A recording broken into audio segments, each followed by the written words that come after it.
Good morning, students. Today I welcome you all to the third session of the chapter The Enemy, written by Pearl S. Buck. And yesterday we were in that segment of the story when Dr. Sadao and Henna were in a quandary whether they would save that US soldier or not.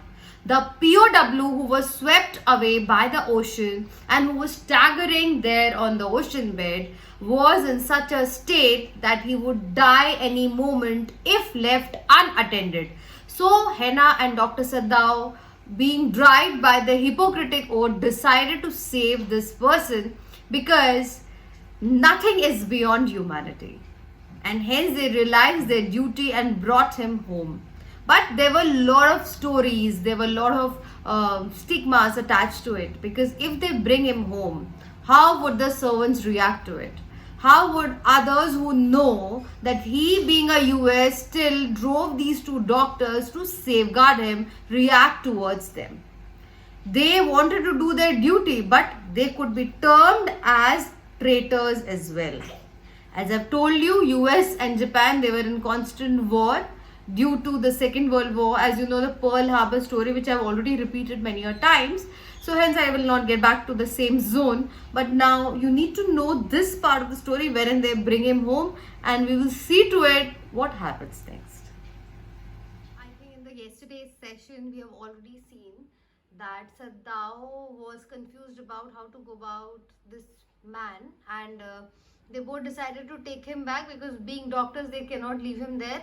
The next important thing that they realized was what to tell the servants. How will they convince the servants? Are you able to put him back into the sea? If I am able, are you? Sadao asked. No, Henna said. But if you can do it alone, Sadao hesitated again. The strange thing is, he said, what if the man were whole? I could turn him over to the police without difficulty. I care nothing for him. He's my enemy. All Americans are my enemy. And he is the only common fellow. You see how foolish his face is? But since he is wounded, you also cannot throw him back to the sea. Henna said, then there is only one thing, that we need to take him. And how about the servants? That's what we discussed. So they were worried about the servants. We must simply tell him that we intend to give him to the police, as indeed we must, Sadao. We must think of the children and your position. So obviously Henna was worried about her husband and her children. And if people find out that they are trying to save an enemy, obviously their position will be in danger. It would endanger all of us. Endanger means it is going to be a risky thing to save an enemy. If we did not give this man over as a prisoner of war, certainly, Sadao agreed, I would not think of doing anything else. Thus agreed. Together they lifted the man. He was very light, like a fowl. Fowl is a chicken that had been half starved for a long time until it is only feathers and skeletons. So then he is being compared to a chicken, a little thing with feathers. Obviously there was no weight. This man was so light. Why? Because half his body was starving, and then there was no blood remaining. There was a lot of blood loss. He was thin, pale and weak because of the blood loss. So his arms hanging, they carried him up to the steps and into the side door of the house. This door opened into a passage, and down the passage they carried the man towards an empty bedroom. So finally they brought the body home, the man home, that is prisoner of war, and they started treating him. That's what they will do. By then they were convinced that they will not be able to throw him because of their own obligations towards their duty, their moral obligation, and hence he was brought home. The only concern they had was if anybody finds out that they are trying to rescue an enemy, their position would be at stake, and it is going to risk his career, his position and his children, all of it. Sadao's father, and since his death it had not been used. They laid the man on the deeply matted floor.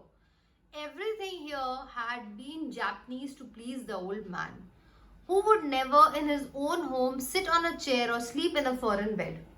Henna went to the wall cupboards and slid back a door and took out a soft quilt. She hesitated. The quilt was covered with a flowered silk and the lining was pure white silk. He's so dirty, she murmured in distress. Yes, he had better be washed, Sadao agreed. If you will fetch hot water, I'll wash him. So now he was kept in Sadao's father's room, which was not used for many years. The body, the prisoner of war, whose name is Tom, was put up on a matted floor. Everything had been Japanese. It was an old-fashioned Japanese house. So he was put over there. So he was very dirty with a lot of moss, and the entire body had a lot of dirt. So then they had to wash him before they could go ahead with any sort of a process, a medical procedure. So then they decided to get some hot water and wash the prisoner of war. Who will get it? Who will wash him? That was another mystery. I cannot bear for you to touch him, she said. Now Henna said that I don't want you to touch this man, because obviously he was a American. So then he wanted a servant to assist him. We shall have to tell the servant he is here. I will tell Yumi now. She can leave the children for a few minutes and she can wash him. Sadao considered a moment. Let it be so. He agreed. You tell Yumi and I will tell the others. So what happens is they decide that obviously this man has to be washed properly before they could start with any sort of a medical procedure. So Yumi was their caretaker, that is babysitter. She was the one who was in charge of the children. She will be asked to wash this man. Okay. You tell Yumi and I'll tell the others. But the utter pallor of the man's unconscious face moved him first to stoop and feel his pulse. But the utter pallor, utter means looking at his face, looking at this man's pale face. Sadao decided to look at him and check his pulse. Stoop means to bend below, to bend low and check his pulse, looking at his bloodless, pale face. It was faint, but it was there. He put his hand against the man's cold breast. The heart was yet alive. He will die unless he is operated on. Sadao said, considering the question is whether he will not die anyway. Henna cried out in fear. Don't try to save him. What if he should live? What if he should die? Sadao replied. He stood gazing. So both being doctors, they could not throw him. They brought him home. Now they had to decide who is going to tell the servants. So then Henna said, I don't want you to touch the body. I want Yumi. Yumi was their babysitter. She will come and wash the body for the medical procedure to start. Fine enough. But all of a sudden when Sadao looked at that body, that is the prisoner of war, he saw this man's colorless face. His face was pale yellow. He was scared whether this man is alive or dead, because a lot of blood has already oozed out from his body. So his concern was whether he's alive or is he dead.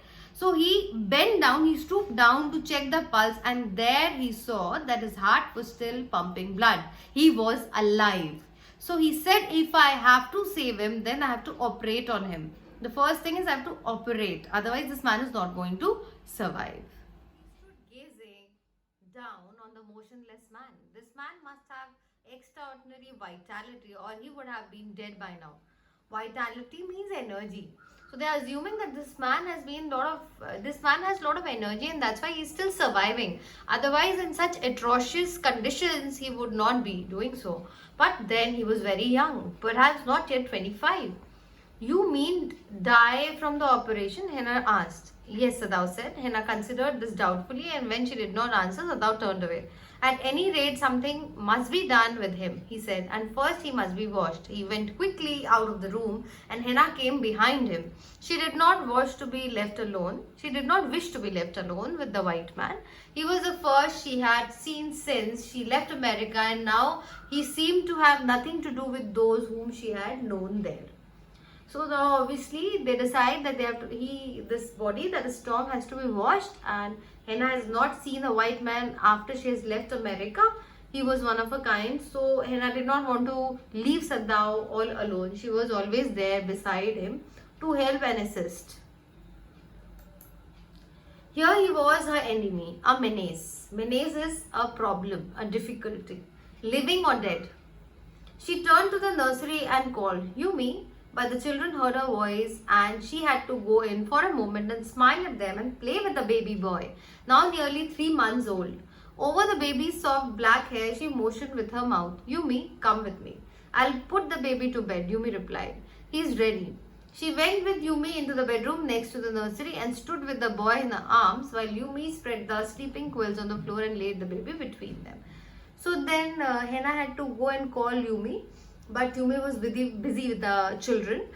After Yumi had put the baby to the bed, she was almost doing the same thing by putting the quills and settling the baby. Henna wanted to tell her that she has to go and wash the white man. Then Henna led the way quickly and softly to the kitchen. The two servants were frightened at what their master had just told them. The old gardener, who was also a house servant, pulled the few hair on his upper lip. The master ought not to heal the wound of this white man, he said bluntly to Henna. The white man ought to die. First he was shot, then the sea caught him and wounded him with his rocks. If the master heals what the gun did and what the sea did, they will take a revenge on us. I will tell him what you say, Henna replied courteously. She herself was also frightened, although she was not superstitious as the old man was. The servants, as such, we don't expect them to understand the psychology of an educated man. So then what happens is Henna, when she went in and told the servants that this is what has happened, American has been rescued and he was thrown by the ocean and we brought him here because we want to treat him and all that. So then there was an old gardener who was there working for these people from his father's time, that is from Sadau's father's time. So he said, why did the master rescue him? When he was as such, punished by the ocean, then beaten by the rocks, why did the master rescue him? He should have been thrown into the sea because he was about to die. He was destined to die. There was no point bringing him back. And I think if you're doing this and going against nature, then you will land in trouble. Henna did not believe in any sort of superstition. She did not believe in any kind of this ridiculous stuff. But all of a sudden when somebody says like this, she was also taken aback. She didn't know how to react to it. But nevertheless, she said, I'm going to convey the same to Sadao. And then she left courteously. Would it ever be well to help an enemy? Nevertheless, she told Yumi to fetch the hot water and bring it to the room where the white man was. She went ahead and slid back the partitions.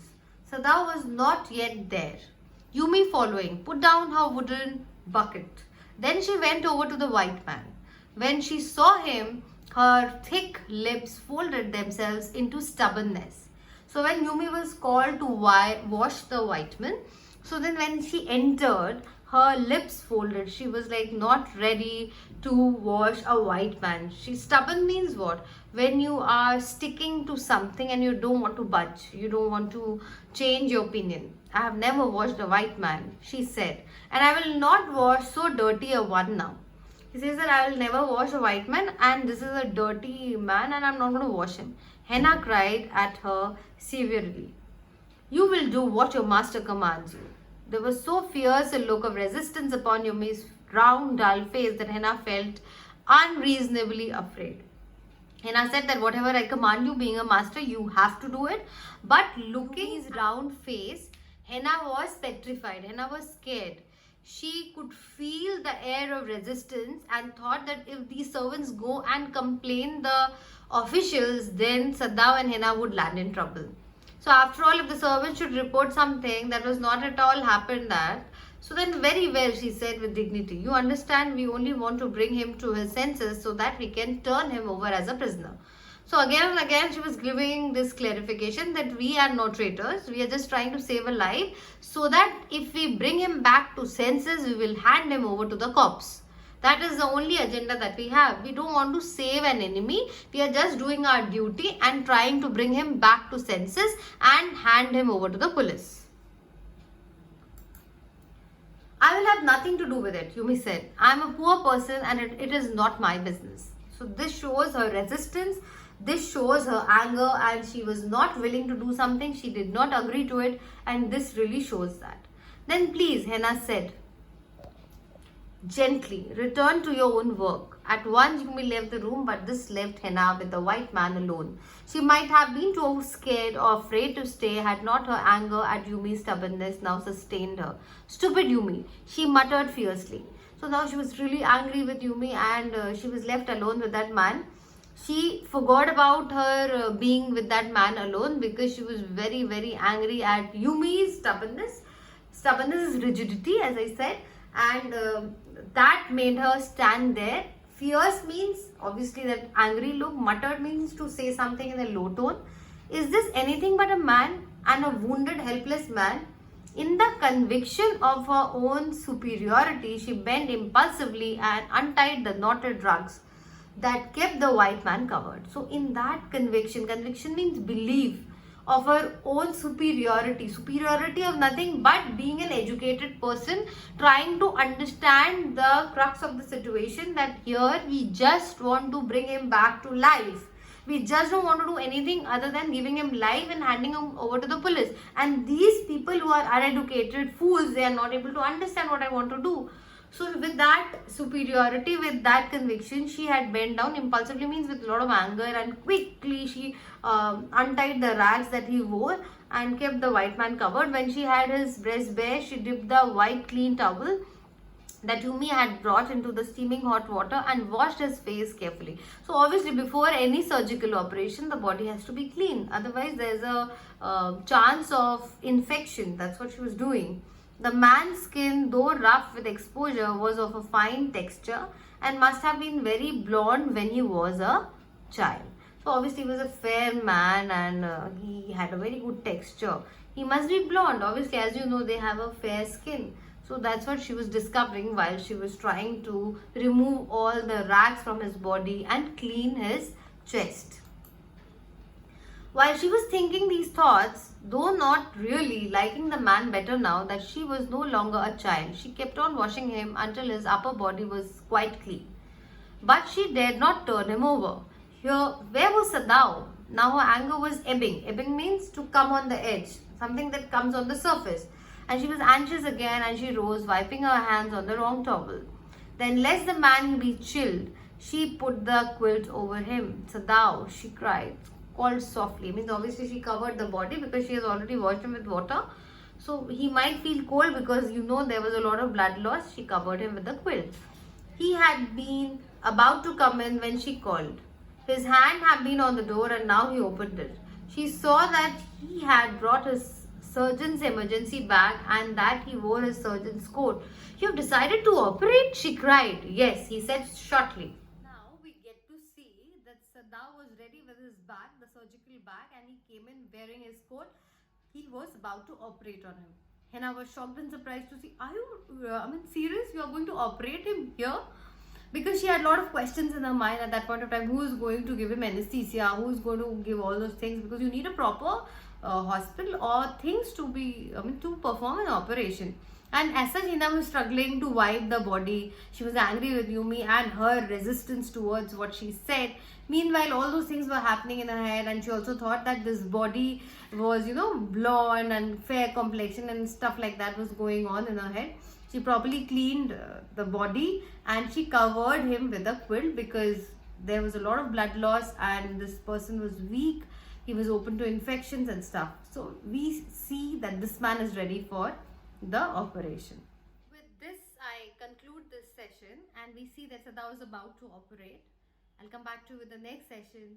Till then, please read, revise, and if you have any doubts, feel free to contact me and clear all your doubts. Thank you.